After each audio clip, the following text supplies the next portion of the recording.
നമ്മുടെ ആഗ്രക്കോട്ടയിലെ കാഴ്ച പോയി കഴിഞ്ഞിട്ടില്ല കേട്ടോ. നമ്മളിങ്ങനെ പോയിക്കൊണ്ടിരിക്കുകയാണ്. നമ്മൾ കഴിഞ്ഞ വീഡിയോയിൽ പറഞ്ഞു ഈ കാണുന്നത് മീനാ മസ്ജിദാണ് എന്ന്. അതായത് ഇവിടെ സ്ത്രീകൾക്ക് മാത്രം നിസ്കരിക്കാൻ പറ്റൂ എന്ന്. ഇതിൻ്റെ ഉള്ളിലേക്ക് ഇപ്പോൾ പ്രവേശനമില്ല.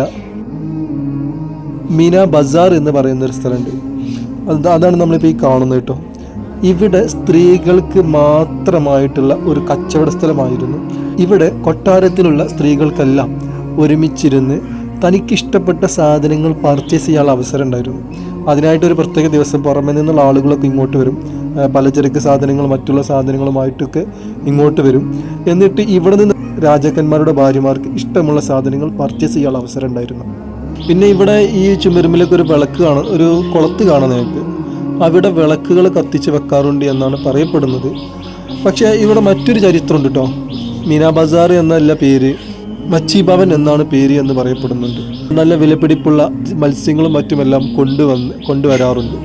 എന്നിട്ട് ഇത് നടുത്തളത്തിൽ വെച്ച് ഷാജഹാനും മുംതാസും അമ്പെയ്ത് മത്സരിക്കുന്ന ഒരിടമാണ് എന്ന് പറയുന്നു. എത്രത്തോളം ശരിയാണെന്നറിയില്ല. 2 രൂപത്തിലുള്ള വായനയും ഞാൻ ഈ വിഷയത്തിൽ കണ്ടു. ഇത് കാണുന്നത് ദിവാനെ ഖാസാണ്. അതായത് ഇവിടെ നമ്മുടെ ഇപ്പോഴത്തെ രാജ്യസഭ ലോകസഭ പോലുള്ള പ്രധാനപ്പെട്ട ഒരു സഭയായിരുന്നു അന്നത്തെ രാജാക്കന്മാരുടെ. ഇവിടെ രാജാക്കന്മാരും തൻ്റെ മന്ത്രിമാരും തന്ത്രിമാരും വളരെ പ്രധാനപ്പെട്ട വ്യക്തികൾ മാത്രം ഒരുമിച്ച് കൂടുന്ന ഇടമാണ്.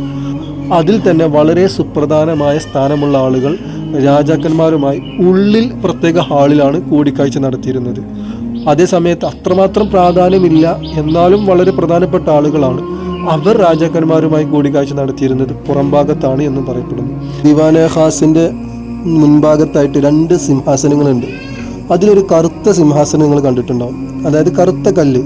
ഈ കറുത്ത കല്ലാണ് യഥാർത്ഥത്തിൽ അന്നത്തെ സിംഹാസനം. ഈ സിംഹാസനം ജഹാംഗീറിൻ്റെ സിംഹാസനമാണ്. അലഹബാദിലെ കോട്ടയിലായിരുന്നു ഇതുണ്ടായിരുന്നത്. അവിടുന്ന് പിന്നെ തൻ്റെ വാപ്പ അക്ബർ മരിച്ചതിന് ശേഷവും അവിടെ തന്നെ ആയിരുന്നു ഇത് കിടന്നത്. 1610 ഇത് ആഗ്രയിലേക്ക് കൊണ്ടുവന്നത് ജഹാംഗീർ. പിന്നെ ഇതിൻ്റെ ഒരു ഭാഗത്ത് നിങ്ങളൊരു പൊട്ട് കണ്ടിട്ടുണ്ടാവും. ഇത് പറയപ്പെടുന്നത് അന്നത്തെ ജാട്ട് വിഭാഗക്കാരനായ ജവാഹർ സിംഗ് അധികാരം കയ്യിലെടുക്കാൻ വേണ്ടിയിട്ട് ശ്രമിച്ച സമയത്ത് കാലൈമ വെച്ചപ്പോൾ പൊട്ടി എന്ന് പറയപ്പെടുന്നു. ബീരങ്കി വെന്ന് വീണതാണെന്ന് പറയപ്പെടുന്നുണ്ട്. ഇതാണോ സിംഹാസനം എന്ന രൂപത്തിൽ ചെറുതായി കാണണ്ട. അന്ന് ഈ കല്ലിന് മുകളിൽ പല രൂപത്തിലുള്ള അലങ്കൃത വസ്തുക്കളും കർട്ടനുകളും ഉപയോഗിച്ച് അലങ്കരിച്ചിട്ടുണ്ടായിരുന്നു. അതെല്ലാം ഇപ്പോൾ മാറ്റിയതാണ്. അതുകൊണ്ട് തന്നെ ഈ ഒരു കാണുന്നതാണ് അന്നത്തെ സിംഹാസനം എന്ന് തെറ്റിദ്ധരിക്കണ്ട. നമ്മൾ ഈ ബ്ലാക്ക് കണ്ട സിംഹാസനം ജഹാംഗീറിൻ്റെതാണ്. വൈറ്റായി കണ്ട സിംഹാസനം അത് ഷാജഹാൻ്റെതുമാണ്. 2 സിംഹാസനത്തിനും പേരുമുണ്ട്. ഒന്ന് തഖ്തെ ജഹാംഗീർ, മറ്റൊന്ന് തഖ്തെ ഷാജഹാൻ. ഇവിടെ നിന്ന് നമുക്ക് താജ്മഹൽ നല്ല ഭംഗിയിൽ കാണാൻ കഴിയും.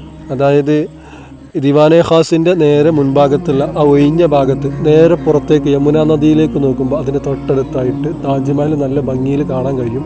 അത് നമ്മൾ നേരത്തെ മറ്റുള്ള വീഡിയോയിൽ കാണിച്ചിട്ടുണ്ട്. നമ്മളിവിടെ ഈ താഴെ കാണുന്ന ഒരുപാട് ഹാളുകളുണ്ടല്ലോ. ഈ ഹാളുകളിൽ കൊട്ടാരത്തിലെ അന്തപുരത്ത് താമസിക്കുന്ന സ്ത്രീകളൊക്കെ താമസിച്ച ഇടമാണ്. അന്യ പുരുഷന്മാർക്ക് പ്രവേശിക്കാൻ ഒരു അവകാശമില്ല, ഒരവസരവും ഇല്ലായിരുന്നു. സ്ത്രീകൾക്ക് തന്നെ പുറത്തു പോകുന്നതിന് ഒരുപാട് പരിമിതികളും ഉണ്ടായിരുന്നു. അന്നത്തെ കാലം അങ്ങനെയാണ്.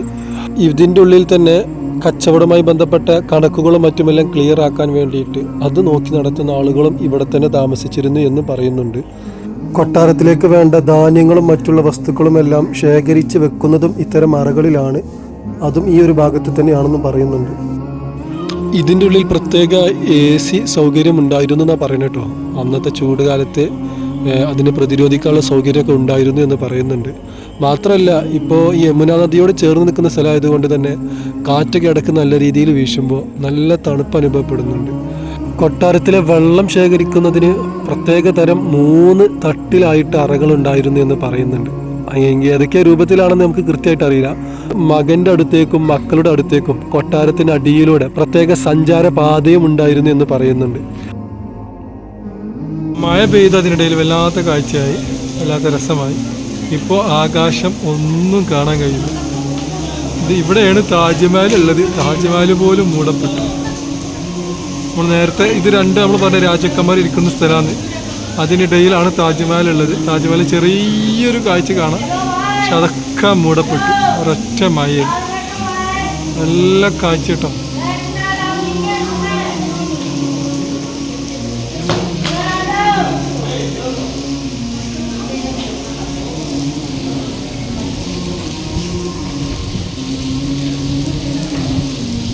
ഷാജഹാൻ ഒരു 8-10 വർഷത്തോളം തടവിലായിരുന്നല്ലോ തൻ്റെ മകളെ കൂടെ. ഇപ്പോൾ ഔറംഗസീബ് തടവിലാക്കിയെന്നാണ് പറയുന്നത്, അല്ലാന്നും പറയുന്നുണ്ട്. ഏതായാലും ഔറംഗസീബ് ഭരിക്കുന്ന സമയത്താണ് ഷാജഹാൻ ഇങ്ങനെ ഒരു അവസ്ഥ വന്നിട്ടുള്ളത്. ആ സമയത്ത് ഷാജഹാൻ പിന്നീട് വല്ലാതെ മുഷിപ്പിലായി മരിക്കുകയാണ്. അതിനിടയിൽ കാഴ്ചയൊക്കെ നഷ്ടപ്പെടുന്നുണ്ട്. താജ്മഹൽ എപ്പോഴും കണ്ടുകൊണ്ടിരിക്കുന്ന ഒരവസ്ഥ. മരിച്ചതിന് ശേഷം യമുന നദിയിലൂടെയാണ് ഷാജഹാനെ താജ്മഹലിൻ്റെ ഉള്ളിലേക്ക് കൊണ്ടുപോകുന്നത്. അവിടെയാണ് മുംതാസിനെ മറവ് ചെയ്തിട്ടുള്ളത്. ഷാജഹാനും അതിൻ്റെ തൊട്ടടുത്ത് തന്നെയാണ് മറവ് ചെയ്തിട്ടുള്ളത്. അതിന് പ്രത്യേക ഒരു വഴി ഉണ്ടായിരുന്നു. ആ വഴി എവിടെയാണെന്ന് ഞാൻ കണ്ടിട്ടില്ല. ഇനി നമ്മൾ പോകുന്നത് ഒരു മസ്ജിദിലേക്കാണ്. ഈ മസ്ജിദ് ഉണ്ടാക്കിയത് ഷാജഹാനാണ്. അതിന് നഗിന മസ്ജിദ് എന്നാണ് പേര്. വൈറ്റ് മാർബിൾ കൊണ്ട് ഉണ്ടാക്കിയതാണ്. പള്ളിയിലെ മിഹ്റാബൊക്കെ ഒന്ന് കണ്ടു നോക്കി, എന്തോ ഒരു രസല്ലേ. ആ കൊട്ടാരത്തിനകത്തെ ലേഡീസിന് വേണ്ടി തന്നെ ഉണ്ടാക്കിയ മറ്റൊരു പള്ളിയാണ്. ഈ പള്ളിയിൽ 3 പ്രധാനപ്പെട്ട മിനാരങ്ങൾ കാണാം. അതുപോലെ തന്നെ ഹൗലാണ് നമ്മൾ ഈ കാണുന്നത്. ഈ ഹൗലിലേക്കുള്ള വെള്ളം ഈ ദ്വാരത്തിലൂടെയാണ് പുറത്തേക്ക് വരുന്നത്. ഹൗല് തന്നെ എന്തുമാത്രം ഭംഗിയിലാണ് ഉണ്ടാക്കിയതില്ലേ. നമ്മൾ നേരത്തെ പറഞ്ഞ മീനാ ബസാർ, അതിലേക്ക് ഉള്ള പ്രത്യേക വഴിയും ഇവിടെ ഉണ്ടായിരുന്നു. ആഗ്ര കോട്ടയുടെ ഒരു ആകാശ കാഴ്ച ഞാൻ കാണിക്കുന്നുണ്ട്, ചില പ്രധാനപ്പെട്ട വിഷയങ്ങൾ പറയാൻ വേണ്ടിയിട്ടാണ്. നമ്മളിപ്പോൾ കാണിക്കുന്നത് ആഗ്രക്കോട്ടയുടെ എൻട്രൻസ് ഭാഗമാണ്. ഇതിലൂടെയാണ് നമ്മൾ കയറി വരുന്നത്. ആ കയറി വരുന്ന ഈ ഭാഗത്ത് ഒരു പ്രധാനപ്പെട്ട 2-3 കാര്യം കാണിക്കാൻ വേണ്ടിയിട്ടാണ് ആകാശത്തു നിന്നുള്ള വ്യൂ കാണിച്ചു തരുന്നത്. നിങ്ങളിപ്പോൾ ഇവിടെ കണ്ട ഒരു കിടങ്ങ്, ഇത് കിടങ്ങാണ്. ഈ കിടങ്ങിൻ്റെ മുകളിലായിട്ട് പുല്ല് പാകിയ ഒരു സ്ഥലവും കാണാം. അതായത് 2 മതിലുകൾ കഴിഞ്ഞിട്ടാണ് ഈ കോട്ടക്കകത്തേക്ക് ശത്രുക്കൾക്ക് കയറാൻ തന്നെ കഴിയുള്ളൂ. ഈ അടിയിലുള്ള ഈ കിടങ്ങിൽ മനുഷ്യനെ തിന്നുന്ന മുതലകൾ പോലുള്ള ജീവികളെ വളർത്തിയിരുന്നു എന്നാണ് പറയുന്നത്. അതിൻ്റെ മുകളിലുള്ള ഈ പുല്ല് പാകിയ ഈ മുകളിലെ മതിലിൻ്റെ ഇടയിൽ വന്യജീവികളെ വളർത്തിയിട്ടുണ്ട് എന്നാണ് പറയുന്നത്. പിന്നെ നിങ്ങളിവിടെ കുറേ കൊത്തളങ്ങൾ കണ്ടിട്ടുണ്ടാകും. അതായത് ശത്രുക്കളെ പ്രതിരോധിക്കാൻ വേണ്ടിയിട്ട് അവരുടെ ചലനങ്ങൾ നിരീക്ഷിക്കാനും തോക്ക്, അമ്പ് പോലുള്ള ഉപയോഗിച്ചുകൊണ്ട് അവർക്കെതിരെ ശക്തമായി പ്രതികരിക്കാനും വേണ്ടിയിട്ട് തയ്യാറാക്കിയ കൊത്തളങ്ങൾ, അതായത് ദ്വാരങ്ങൾ നിങ്ങൾ കണ്ടിട്ടുണ്ടാകും, പൊത്തുകൾ. എന്ത് ഭംഗിയിലാണറിയോ അതൊക്കെ ഉണ്ടാക്കി വെച്ചിട്ടുള്ളത്. ഈ കിടങ്ങും അതുപോലെ അതിന് മുകളിൽ ഈ പുല്ല് പാകിയ ഭാഗവും എല്ലായിടത്തും ഉണ്ട് കേട്ടോ. ഇതിൽ പകുതിയിലധികം ഭാഗവും പട്ടാളക്കാരുടെ കയ്യിലായിരുന്നു അന്നുണ്ടായിരുന്നത്. ഇന്നും അങ്ങനെ തന്നെയാണ്. ഇതിൻ്റെ പകുതിയിലധികം ഭാഗവും ഇന്ത്യൻ ആർമിയുടെ കയ്യിലാണ്. അതുകൊണ്ട് തന്നെ നമുക്ക് ആ ഭാഗത്തെ കാഴ്ചകളൊന്നും കാണാൻ അനുമതിയില്ല, അങ്ങോട്ടുള്ള പ്രവേശനവുമില്ല. നമ്മളെ എൻട്രൻസ് എന്ന് പറയുന്നത് ഇതാണ്. അതായത് ലാഹോർ ഗേറ്റ് എന്ന് പറയുന്നത് ഇവിടെയാണ്. ഇത് ജമാ മസ്ജിദ് മോസ്ക്. 90-ലധികം ഏക്കർ കണക്കിന് സ്ഥലത്താണ് ഈ കോട്ടയുള്ളത്. 500-ലധികം കെട്ടിടങ്ങൾ ഇതിൻ്റെ ഉള്ളിലുണ്ടായിരുന്നു എന്നാണ് പറയപ്പെടുന്നത്. അതിൽ തന്നെ ഷാജഹാൻ ഒരുപാട് കെട്ടിടങ്ങൾ തകർക്കുകയും ചെയ്തു തൻ്റെ ഈ മോഡിഫിക്കേഷൻ്റെ ഭാഗമായിട്ട്. അത്രയും വലിയ ഒരു കോട്ടയാണ്. ഇതിലെ പല ഭാഗത്തേക്കും ഇന്ന് പ്രവേശനമില്ല. അവിടെയൊക്കെ ആർമിക്ക് വേണ്ടിയിട്ട് മാറ്റിവെച്ചതാണ്. ഇത് യമുന നദിയാണ്. അതിൻ്റെ തൊട്ടടുത്ത് ഇവിടെ ഇതാണ് താജ്മഹൽ കാണുന്നത്. ഷാജഹാൻ മരിച്ചതിന് ശേഷം ഈ യമുന നദിയിലേക്ക് പ്രത്യേക ഒരു വഴിയിലൂടെ ഷാജഹാനെ കൊണ്ടുപോയി ബോട്ടിൽ കയറ്റിയിട്ടാണ് ഈ താജ്മഹലിൽ മറവ് ചെയ്തത് എന്ന് പറയപ്പെടുന്നു. മറ്റൊരു കാര്യം പറഞ്ഞിരുന്നു, രാജാക്കന്മാർക്ക് തൻ്റെ മക്കളുടെ അടുക്കിലേക്കും മറ്റുമെല്ലാം പോകാൻ വേണ്ടിയിട്ട് ഭൂമിക്കടിയിലൂടെ യാത്ര ചെയ്യാനുള്ള സൗകര്യം ഒരുക്കിയിട്ടുണ്ട് എന്ന്. അത് നിങ്ങൾക്ക് കൃത്യമായി ബോധ്യപ്പെടാൻ പറ്റുന്ന രൂപത്തിലുള്ള ഒരു കാഴ്ചയാണ് നിങ്ങൾ ഇവിടെ ഈ കാണുന്ന സ്റ്റെപ്പുകൾ കണ്ടില്ല, താഴോട്ട് ഇറങ്ങിപ്പോകാനുള്ളത്. അത് ഭൂമിക്കടിയിലേക്കുള്ള സ്ഥലമാണ്. അതുപോലെ തന്നെ ഇവിടെ ഒരു കിണർ പോലെ കണ്ടിട്ടില്ലേ, ഇതൊരു കിണറാണ്. പക്ഷേ ഈ കിണറിലൂടെയും ഉള്ളിലേക്ക് കടന്നു പോകാനുള്ള വഴികൾ കാണുന്നുണ്ട്. നമ്മൾ അതിനിടയിൽ പള്ളിയിൽ നിന്നിറങ്ങി നേരെ ദിവാന ഏം എന്ന് പറയുന്ന രാജാവിൻ്റെ പ്രത്യേക സ്ഥലത്തേക്ക് എത്തി. ഈ കാണുന്നത് പോലെയാണ് അന്നത്തെ കൊട്ടാരമെന്ന് ഒരിക്കലും കരുതരുത്. കാരണം അന്നൊക്കെ വളരെ വിലപിടിപ്പുള്ള കർട്ടനുകൾ ഉപയോഗിച്ചിട്ട് നല്ല ഭംഗിയിൽ അലങ്കരിച്ചിട്ടുണ്ടായിരുന്നു. ഇന്ന് ആ കർട്ടനുകളൊക്കെ മാറ്റിയിട്ടുണ്ട്. ഇപ്പോൾ നമ്മൾ കാണുന്നത് ദിവാന ആം എന്ന് പറയുന്ന ഹാളാണ്. ഈ ഹാളിൽ പൊതുജനത്തിന് വേണ്ടി തൻ്റെ പരാതികൾ നേരിട്ട് രാജാവിനെ അറിയിക്കാനുള്ള അവസരമുണ്ടായിരുന്നു. അതിനുവേണ്ടി തയ്യാറാക്കിയതാണ്. ഒരു ഹാളിനെ 3 രൂപത്തിൽ തരംതിരിച്ചത് കാണാം. ഇവിടെ നമ്മൾ 3 കമാനങ്ങൾ കാണുന്നുണ്ടാകും. ഇതിലെ സെൻറ്റർ ഭാഗത്ത് രാജാവിരിക്കും, തൊട്ടപ്പുറത്ത് തോയിമാരും മറ്റുള്ളവരൊക്കെ ആയിരിക്കാം. താഴെ തൻ്റെ പ്രധാനപ്പെട്ട മന്ത്രിമാരും മറ്റു പ്രധാനപ്പെട്ട വ്യക്തികളും ഇരിക്കും. പിന്നെ വരുന്നത് പൊതുജനങ്ങളാണ്. അതായത് തൻ്റെ പ്രജകൾക്ക് രാജാവിനോട് നേരിട്ട് തൻ്റെ പ്രശ്നങ്ങൾ ബോധ്യപ്പെടുത്താനുള്ള അവസരമുണ്ടായിരുന്നു. നമ്മൾ നേരത്തെ കാണിച്ചു തന്ന ഹാള് ദിവാനെ ഖാസ് ആയിരുന്നു. അവിടെ രാജാക്കന്മാരും പ്രധാനപ്പെട്ട മന്ത്രിമാർ, വളരെ പ്രമുഖ വ്യക്തികൾ മാത്രം കൂടിക്കാഴ്ച നടത്തുന്ന ഇടമാണ്. ഇപ്പോൾ നമ്മൾ കാണുന്നത് ദിവാനെ ആമാണ്. നമ്മളൊന്ന് സങ്കല്പിച്ച് നോക്കൂ, നമ്മൾ അവിടുത്തെ ഒരു രാജാവായിട്ട്, എന്നിട്ട് ആ ഒരു കാഴ്ച ഇങ്ങനെ മനസ്സിലേക്ക് കൊണ്ടുവന്നു. അപ്പോഴാണ് അതിൻ്റെ ഒരു ഭംഗി മനസ്സിലാവുക. പൊതുജന സമ്പർക്ക പരിപാടി ഇന്ന് മന്ത്രിമാർ നടത്തുന്നത് പോലെ അന്നത്തെ രാജാക്കന്മാർ ഇതിനായിട്ട് പ്രത്യേക ഹാള് തയ്യാറാക്കിയിരുന്നു എന്ന് പറയാം. ഇത് മാത്രമല്ല കേട്ടോ, ഞാൻ മറ്റൊരിടത്ത് വായിച്ചിട്ടുണ്ട്, അന്നത്തെ മുഗളന്മാരായ രാജാക്കന്മാർക്ക് അവരെ നേരിട്ട് എന്തെങ്കിലും പ്രശ്നം ഉടനടി അറിയിക്കണമെന്നുണ്ടെങ്കിൽ ഒരു പ്രത്യേക ബെല്ല് പുറത്ത് തയ്യാറാക്കിയിട്ടുണ്ടായിരുന്നു എന്നാണ് പറയപ്പെടുന്നത്. അതായത് ഒരു മണി, വളരെ വലിയ വലിപ്പമുള്ള ഈ മണി പൊതുജനത്തിൽ എന്ത് പ്രശ്നം പെട്ടെന്ന് രാജാവിനെ അറിയിക്കണമെന്നുണ്ടെങ്കിൽ അവിടെ വന്ന് ആ മണി അടിച്ചാൽ മതി എന്നാണ്. അത്തരം വളരെ ദീർഘവീക്ഷണത്തോടു കൂടി ഒരുപാട് സൗകര്യങ്ങൾ അന്നത്തെ കൊട്ടാരത്തിലുണ്ടായിരുന്നു എന്നാണ്. ഞങ്ങൾ ഈ ഹാളിലേക്ക് എത്തുമ്പോൾ മഴ പെയ്തു തുടങ്ങിയിട്ടുണ്ടായിരുന്നു. അതുകൊണ്ട് തന്നെ കുറച്ച് ഇരുട്ട് മൂടിയിട്ടുണ്ട്. ആകാശമൊന്നും വളരെ കൃത്യമായി കാണുന്നില്ല. ഇപ്പോൾ ഈ കണ്ട ഭാഗം ഇവിടെ വെള്ളം ചോരുന്നുണ്ടായിരുന്നു. നമ്മുടെ ഈ കോട്ടയൊന്നും ഇപ്പോൾ വളരെയധികം ഭംഗിയിലൊന്നും സൂക്ഷിച്ചു കൊണ്ട് നടക്കുന്നില്ല എന്ന് തോന്നിപ്പോകും. ഇവിടെ നിന്ന് പുറത്തേക്ക് ഇറങ്ങിയപ്പോൾ ഒരു ഭാഗത്ത് ബീരങ്കി കണ്ടു. അന്നത്തെ കാലത്ത് ഒരു ബീരങ്കി, അത് ബ്രിട്ടീഷുകാരുടെ കാലത്തുള്ളതാണോ അതോ അതിന് മുമ്പുള്ളതാണോ എന്നറിയില്ല. കുറച്ചപ്പുറത്തായിട്ട് ഒരു ശവക്കല്ലറ കണ്ടു. ഈ ശവക്കല്ലറ എന്ന് പറയുന്നത്, ഈ ശവക്കല്ലറ ജോൺ റസൽ കോൾവിൻ്റെതാണ്. ഈസ്റ്റ് ഇന്ത്യ കമ്പനിയുടെ അഡ്മിനിസ്ട്രേറ്റീവ് ആയിരുന്നു. പിന്നീട് ലഫ്റ്റനൻ്റ് ഗവർണർ ആയിട്ടുണ്ട്. 1857 ഇദ്ദേഹം മരിച്ചത്. അന്ന് ഈ കോട്ട ബ്രിട്ടീഷുകാരുടെ കയ്യിലായിരുന്നു കേട്ടോ. ദിവാനെ ആമിൻ്റെ മുമ്പിലായിട്ട് കുറച്ച് ദൂരെ ഒരു കിണർ കണ്ടു. ഈ കിണർ വെള്ളം സംഭരിക്കുന്നതിന് പുറമെ ഇതിലൂടെ കോട്ടയ്ക്ക് പുറത്തേക്ക് പോകാനുള്ള വഴിയുമുണ്ടായിരുന്നു എന്ന് എനിക്ക് വിശ്വാസം വന്നില്ല. പക്ഷേ പിന്നീട് നമ്മൾ കിണർ ഒന്ന് സൂം ചെയ്തെടുത്ത് അപ്പോൾ ഒന്ന് കണ്ടു നോക്കൂ. ഇതിലൂടെ പുറത്തേക്ക് പോകാനുള്ള വഴി പോലെ പലതും കാണുന്നുണ്ട്. നമ്മളത് സൂം ചെയ്ത് പരമാവധി എടുക്കാൻ ശ്രമിച്ചു. അതാണ് നിങ്ങൾ കാണുന്നത്. ഏതായാലും നമ്മൾ മുമ്പ് പറഞ്ഞിരുന്നു, കോട്ടക്കകത്തു നിന്ന് പുറത്തേക്ക്, അതുപോലെ തന്നെ തൻ്റെ കുടുംബത്തിലെ മറ്റുള്ളവരുടെ കൊട്ടാരത്തിലേക്കും മറ്റൊക്കെ അണ്ടർഗ്രൗണ്ടിലൂടെ പോയിട്ട് അവരെ സന്ദർശിക്കാനുള്ള പ്രത്യേക വഴികൾ ഉണ്ടായിരുന്നു എന്ന്. അതൊക്കെയാണോ എന്ന് തോന്നിപ്പോയി അത് കണ്ടപ്പോൾ. ഈ കിണർ നമ്മൾ നേരത്തെ ആകാശ ചിത്രത്തിലൂടെ കാണിച്ചു തന്നിരുന്നു കേട്ടോ.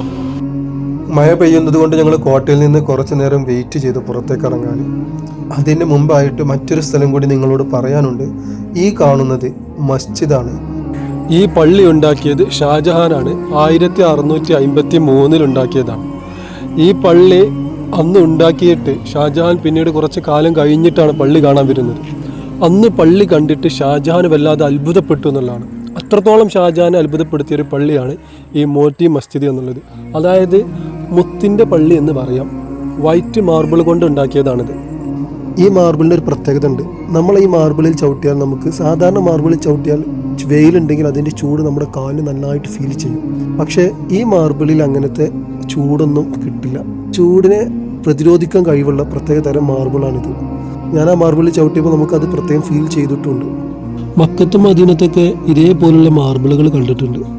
കാലിന് തീരെ ചൂട് തട്ടില്ല. നല്ല ചുട്ടു പൊള്ളുന്ന വെയിലായിരിക്കും, പക്ഷേ കാലിനൊരു ചൂടും തട്ടില്ല. ഇപ്പോൾ ഈ പള്ളിയിലേക്ക് പ്രവേശനമില്ല എന്നാണ് പറയപ്പെടുന്നത്. അവിടെ വളരെ വിലപിടിപ്പുള്ള പല വസ്തുക്കളും ഉണ്ട് എന്നും പറയപ്പെടുന്നു. കോട്ടക്കകത്ത് ഇനിയും ഒരുപാട് സ്ഥലങ്ങൾ കാണാനുണ്ട്. പക്ഷേ അതിനിടയിൽ മഴ പെയ്തു. മാത്രമല്ല, നമുക്ക് കാണാനുള്ള അനുമതി ലഭിച്ച സ്ഥലങ്ങളിൽ ഏകദേശം നമ്മൾ സന്ദർശിച്ചു എന്ന് കരുതുന്നു. അതോടുകൂടി ഞങ്ങൾ അവിടെ നിന്ന് കോട്ടയിൽ നിന്ന് പുറത്തേക്ക് ഇറങ്ങി. ഈ കാണുന്നത് ദിവാനെ ആമിൻ്റെ പുറത്തു നിന്നുള്ള കാഴ്ചയാണ് കേട്ടോ. ആ പൂന്തോട്ടത്തിൻ്റെ ഇടയിൽ നിന്ന് ഈ ഒരു കാഴ്ച കാണുമ്പോൾ എന്തോ ഒരു രസമാണെന്നറിയോ. ഇത് നമ്മൾ പല ബുക്കുകളുടെയും ചട്ടയിൽ കണ്ട ആ ഒരു ചിത്രമാണെന്ന് തോന്നിപ്പോവും. നമ്മൾ നേരത്തെ കടന്നു വന്ന അതേ ആ ഒരു ഭാഗത്തിലൂടെ തന്നെയാണ് നമ്മൾ പുറത്തേക്കും ഇറങ്ങുന്നത്. വല്ലാത്ത അത്ഭുതങ്ങൾ നിറഞ്ഞ ഒരു പ്രദേശമാണിത്. ഒരുപാട് ചരിത്രങ്ങൾ ഉറങ്ങിക്കിടക്കുന്ന മുഗൾ ചരിത്രത്തിൻ്റെ തുടക്കം ഇവിടെ നിന്നാണെന്ന് വരെ പറയാം. അത്രത്തോളം സംഭവ ബഹുലമായ ചരിത്രമാണിത്. ഷാജഹാൻ ആഗ്രക്കോട്ട പോലെ തന്നെ മറ്റൊരു കോട്ട ഡൽഹിയിൽ ഉണ്ടാക്കുന്നുണ്ട്. നമ്മൾ പറയാറുണ്ട് ചെങ്കോട്ട എന്ന്. മുംതാസിന് സർപ്രൈസ് ആയിട്ടാണ് റെഡ് ഫോർട്ട് ഡൽഹിയിൽ ഉണ്ടാക്കിയത്. ഇതേ ഒരു ഷേപ്പിൽ തന്നെയാണ് അവിടെയും ഉണ്ടാക്കിയിട്ടുള്ളത്. ഞാനത് കണ്ടിട്ടില്ല. പലരും കണ്ടവരെല്ലാം പറയുന്നത് ഇതേ ഒരു ഷേപ്പിൽ തന്നെ അവിടെ ഉണ്ടാക്കിയതാണ് എന്നാണ്. ഞങ്ങൾ കോട്ടയിൽ നിന്ന് പുറത്തിറങ്ങിയ സമയത്തുണ്ട് മുൻഭാഗത്ത് കോട്ടയുടെ ഏറ്റവും ഉയരത്തിൽ ഒരു കുരങ്ങൻ കയറി നിൽക്കുന്നു. ആ കുരങ്ങൻ്റെ വീഡിയോ ആണ് നിങ്ങളിപ്പോൾ കാണുന്നത്. നമ്മളൊക്കെ അത്രയും ഉയരത്താണെങ്കിൽ തല ചുറ്റി താഴോട്ട് വീണിട്ടുണ്ടാവും. ഏതായാലും വളരെ രസകരമായ നല്ല അനുഭവമായിരുന്നു ഈ ആഗ്ര. ഇനിയും ഒരുപാട് ചരിത്രങ്ങൾ പറയാനുണ്ട്. നമുക്ക് അടുത്ത വീഡിയോയിൽ വീണ്ടും കാണാം.